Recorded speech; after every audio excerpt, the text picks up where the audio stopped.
সরকারের নানা পদক্ষেপ প্রতিশ্রুতির পরও স্বস্তি ফিরছে না জ্বালানি তেলের বাজারে। রাজধানীর ফিলিং স্টেশনের সামনে আজও দীর্ঘ লাইন।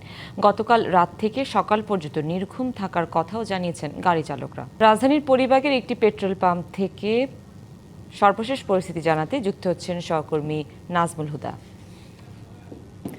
নাজমুল, রাজধানীর ফিলিং স্টেশনগুলোতে এখন কি অবস্থা দেখছেন? গ্রাহকদের কোনো অভিযোগ আছে কিনা?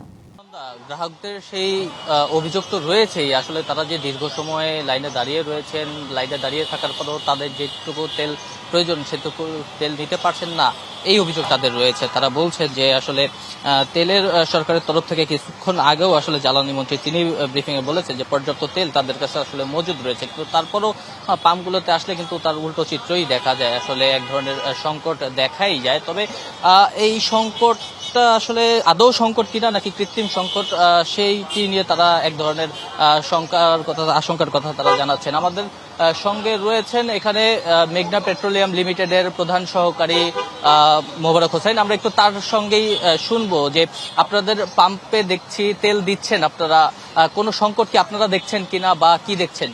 দেখেন, তেলের সংকট আমাদের দেশে কখনোই ছিল না, আর আমাদের পাম্পে তো হয়নি এখনো পর্যন্ত। গ্রাহকদের চাহিদা পূরণ করার জন্য যতটুকু তেল প্রতিদিন দরকার হয় আমাদের সবসময় সেলফ সাফিসিয়েন্ট থাকে এবং আমরা গ্রাহকদের চাহিদা পূরণ করতে পারি। তবে আগের চেয়ে পরিমাণে গ্রাহকদের চাহিদা অনেক বেড়ে গেছে।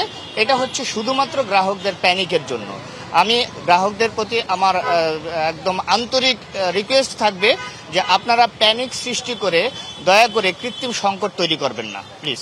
আসলে সরকারের তরফ থেকে যেটি বলা হচ্ছে সেটি 200-র বেশি সার্ভিস ও ফিচারে লেনদেনের সব বিকাশ অ্যাপে সম্ভব।